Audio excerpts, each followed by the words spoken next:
Hi there, it's Brogan here with the Capabling, and today I wanted to touch on a few softer issues. I had a conversation just last night with a friend of mine. So, just to give you a bit of background, so her dad somehow had organized a job for her. Whether or not it was through official means, that's not worth getting into. But yes, her dad had somehow organized a job for her. And well, she's an engineer, and the job was essentially a general worker, or in her words, someone who cleans the toilets. Whether or not that's what she'd actually be doing, that's up for debate because we don't know yet. She just declined. It wasn't explained fully. It was very rushed. It was very under the table. But the issue I'm having is she just got a couple months left on her contract, and there's no appearance as to whether or not there will be any extensions or anything full time coming from it. And given the economic climate, you can understand that finding a job is going to be even more difficult under these circumstances. However, that wasn't so much what rubbed me the wrong way. What rubbed me the wrong way was the the perception of it, the mindset, the how it was being perceived. It was as if she was saying, me, I'm an engineer now, so I only want to be involved in engineering activities, which is perfectly fine on the one hand. However, on the other hand, you've also got to look at, okay, what happens to me after these few months are over? After my contract comes to an end, what is the likely outcome? Where will I be sitting? Am I able to not work? Am I flush enough? Is my support system flush enough that I can sit at home for the next couple months while I look something more my level, so to speak? And I think that answer is different for all of us, depending on how you were raised, how flush your family is. Some of us are a little more spoiled than others. Some of us are not spoiled at all. And I think I landed more on the side of I just can't. I can't. I'm not ready to go back home. Like, I'm not ready for that life again. I'm sorry. I progressed past it. I'm not doing that. Um, I feel like when you live at home, you almost living under your parents' thumb. That's how these conversations of "it's my house" occur. If you've never had the "it's my house" conversation, your mom was the bomb. You go home, you hug your mom, and you say, "Thank you, mom." My mom gave me the "it's my house" conversation many times. You can't do crap. It's just, but I think it's more a mindset of independence.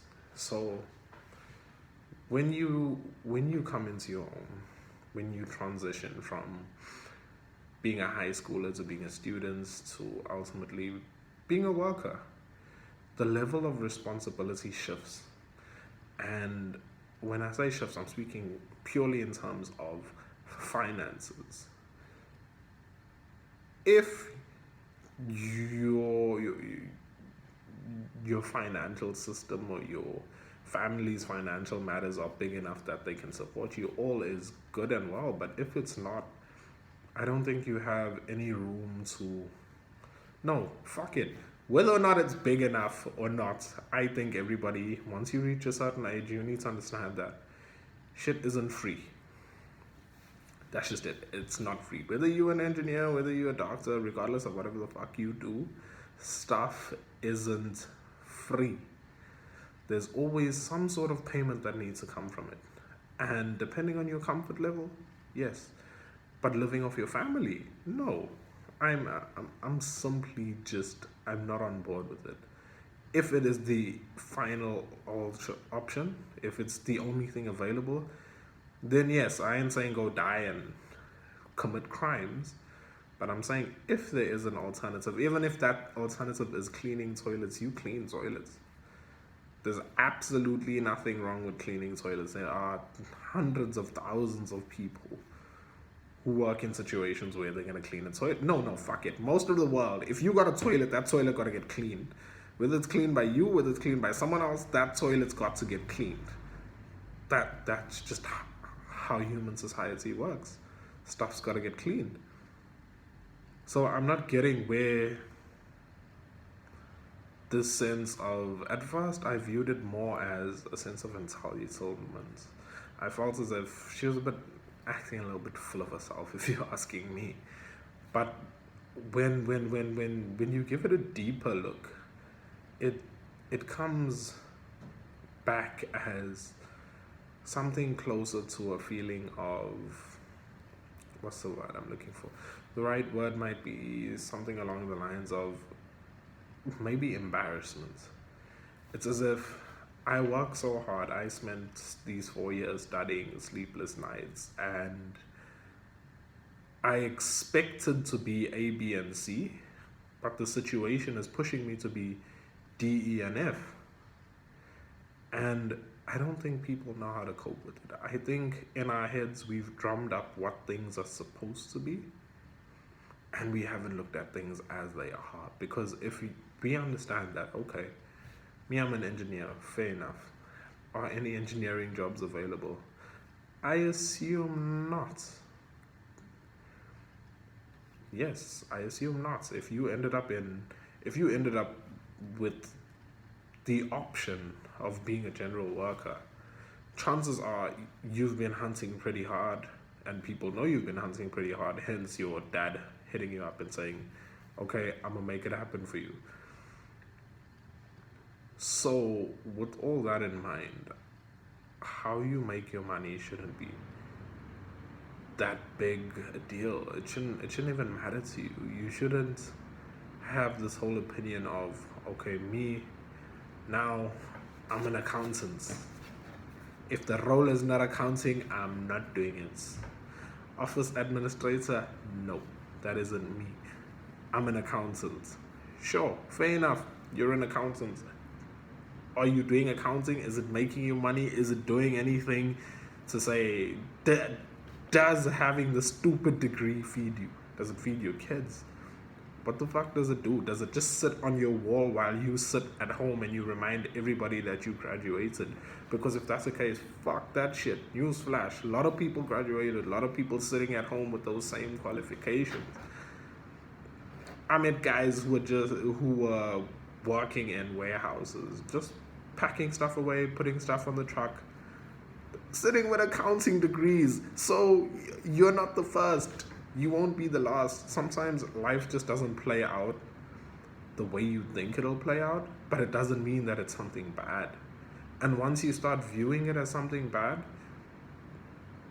it makes it difficult for the people in your life to view it as something good. And what I mean by that is, in your circle of friends, things that one person finds deeply uncomfortable tends to make other people shy away. So if you're like, me, I'm this, so I can't do this, chances are you're gonna make your friends adopt a similar behavior, and they might not be in as good a position as you to live that life of staying at home.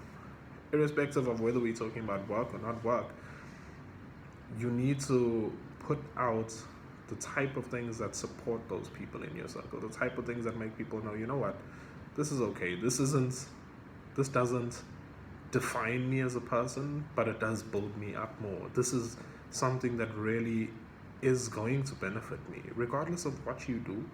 So long as you come at it with your best intentions, you keep your mind focused, you will always learn, regardless. Even if you're sweeping the road, you can't tell me you've never learned stuff while sweeping. Like, I still be learning stuff while I'm sweeping the yard whenever I do get a chance. Like I'm super lazy about that one, but we need to be more supportive of one another, and not supportive in a sense of, hey, you can do it, you got this, you're really smart, you're intelligent. That's just gassing someone up. That's just fanning the flames of whatever they're burning at that moment in time. That doesn't really make up what support really is and how support should really function. Support should be, I'm willing to do it, which means you can do it too. There's no judgments. I'm here for you. Whether you cleaning, whether you jogging, regardless of what it is, I'm next to you, I got you, we've got this. That's how you go about supporting people. When you start instilling different types of fears, these fears that say, me, I'm this, hence I cannot do that, it creates a sense of anxiety, especially among your peers. People think that friends don't have that big an influence when really they do. And it becomes all too clear. I don't know if you've ever had the experience where you have a good friend, but they have their own separate circle of friends. So one day you get invited, maybe you get invited to your good friend's birthday party, and you meet all of their other friends, and you start to notice similarities. Like if for example she likes wigs, the rest of them are all wearing these expensive ass wigs. So this is how you affect people around you. And there's this common saying about you are the 5 people you hang out with the most.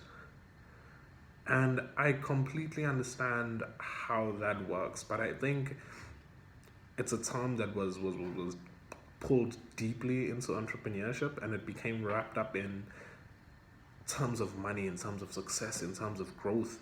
So people started viewing it as, I need to hang out with 5 people who are growing in order for me to grow. When in actuality, you need to be one of the 5 people who are growing. It's not a case of 6 people are growing and then we just add one new nobody and then eventually they feel like growing.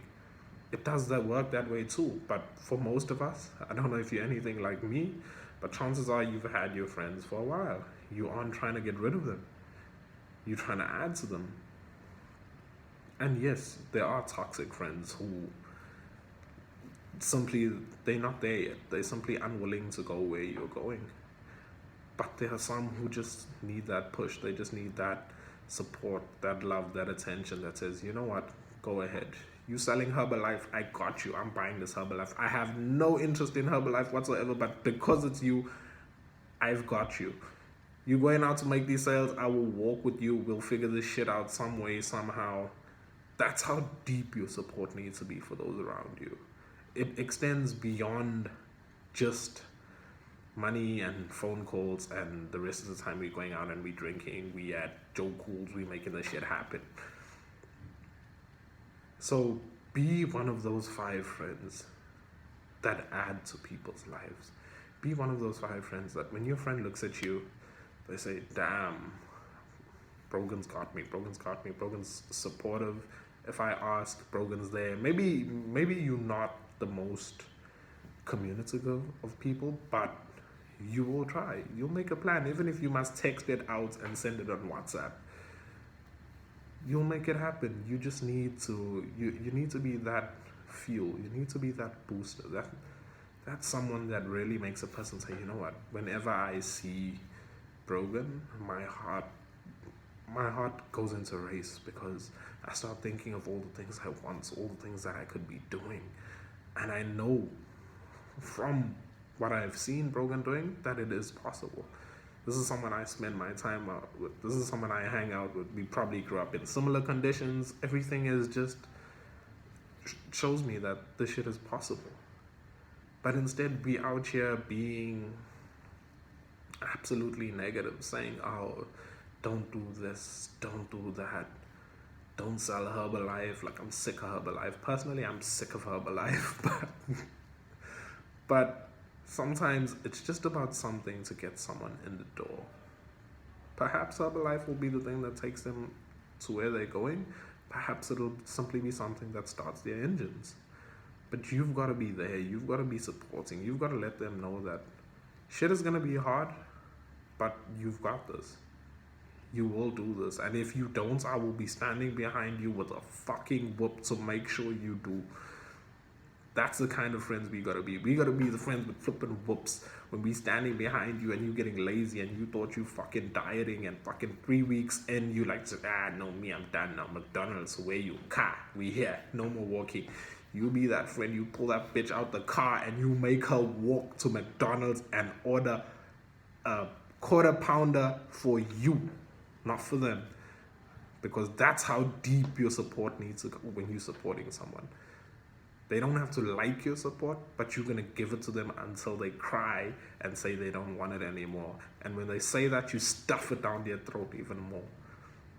Because that's what friendship is. Well, at least that's what it is to me. But maybe you don't want to take all of that, especially because I have like 1 or 2 friends. But yes, I stuff my friendship down their throats. That's what it should be. Stuff your help down people's throats. Because sometimes something small happens that gets somebody feeling a little bit down, feeling like they can't do it anymore. Perhaps maybe it's a parent that discouraged them, and you've got to be there just to give them a little push. Some people need a little push. Some people need you to pick them up and throw them over the finish line, but they're gonna get there. With you in their lives, they are definitely going to get there. Have an awesome day. I hope you enjoyed. Drop a comment below, please.